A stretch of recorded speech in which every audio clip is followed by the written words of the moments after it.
اعوذ باللہ من الشیطان الرجیم بسم اللہ الرحمن الرحیم۔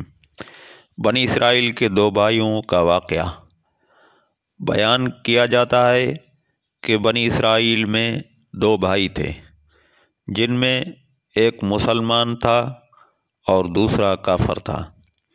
دونوں دریا کے شکاری تھے۔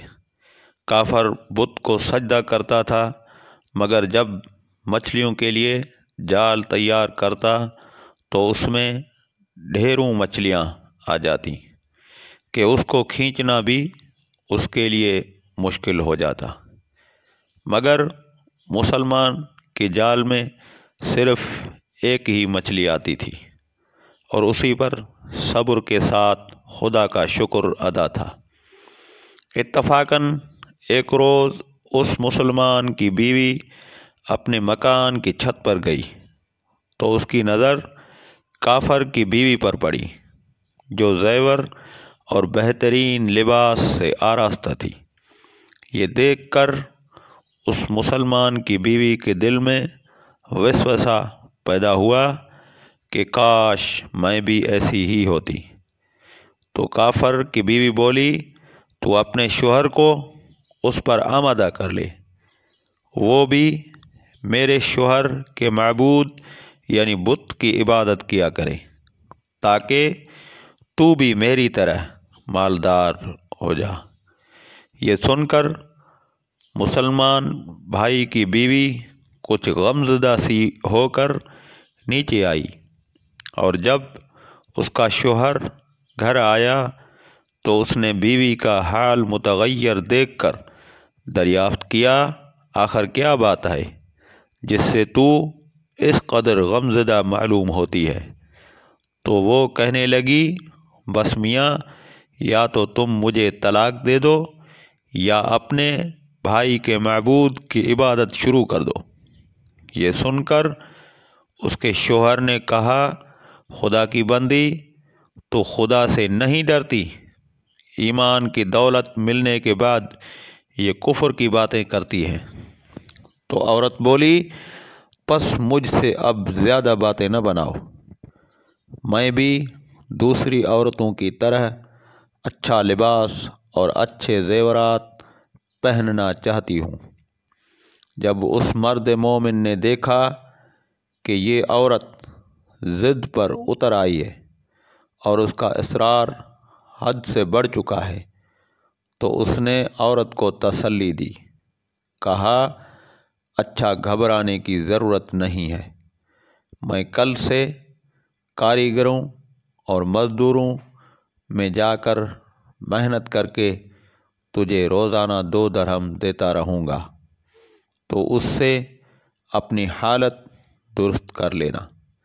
یہ سن کر عورت کو کچھ تسکین حاصل ہوئی اور سویرے ہی وہ مومن مرد مزدوری کی تلاش میں نکلا، لیکن کسی نے اس سے حال تک نہ پوچھا۔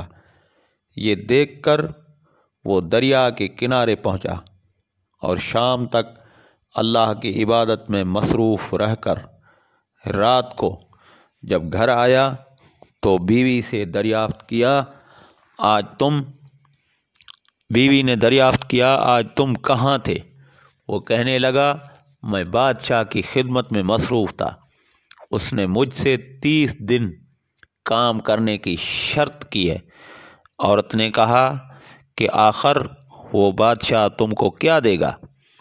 تو اس نے جواب دیا کہ میرا بادشاہ بڑا کریم ہے اور اس کے خزانے مال و دولت سے بھرے ہوئے ہیں، وہ مجھے وہ دے گا جو میں چاہوں گا۔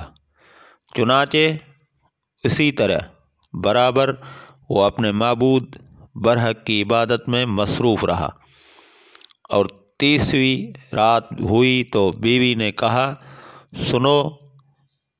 سنو میاں، اگر کل تم نے مجھے مزدوری لا کر نہ دی تو تم مجھے لازمی طلاق دے دینا۔ یہ سن کر اس کو اس قدر پریشانی لاحق ہوئی، اور 30ویں صبح کو اس نے ایک یہودی سے کہا، کیا تم مجھے مزدوری پر لگا لو گے؟ یہ سن کر یہودی کہنے لگا کہ ہاں، تم کو مزدوری تو مل جائے گی، لیکن شرط یہ ہے کہ میرے پاس تمہارے کھانے پینے کا کوئی انتظام نہ ہوگا۔ چنانچہ وہ مرد مومن روزے کی نیت کر کے یہودی کے ساتھ ہو لیا۔ اللہ تبارک و تعالیٰ کے حکم سے ایک فرشتہ 29 اشرفیاں ایک نورانی طباق میں لے کر اس کی بیوی کے پاس پہنچا اور کہنے لگا، میں بادشاہ کا قاصد ہوں، اس نے یہ اشرفیاں لے کر مجھ کو تیرے پاس بھیجا ہے اور فرمایا ہے کہ تیرا شوہر ہمارے پاس کام میں تھا، ہم نے اس کو نہ چھوڑا یہاں تک کہ اسی نے ہم کو چھوڑ دیا اور یہودی کے پاس چلا گیا۔ اگر وہ ہمارا کام کرتا تو ہم اس کو اور زیادہ اجرت دیتے، بس یہ ایک اشرفی کی کمی اسی وجہ سے ہے۔ چنانچہ وہ عورت ان اشرفیوں میں سے ایک اشرفی لے کر بازار گئی۔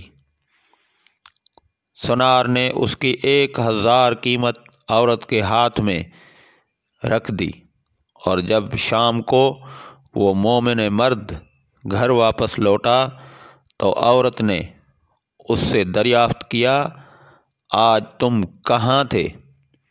اس نے جواب دیا کہ آج میں ایک یہودی کے کام پر گیا ہوا تھا۔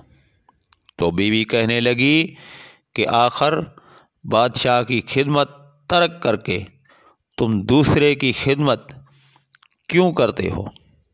پھر اس کو اشرفیوں کا واقعہ سنایا، جس کو سن کر وہ مرد مومن روتے روتے بے ہوش ہو گیا، اور جب اس کو ہوش آیا تو بیوی سے کہنے لگا، افسوس کہ میں بادشاہ دو جہان کی خدمت کا حق اپنے اوپر لازم نہ کیا۔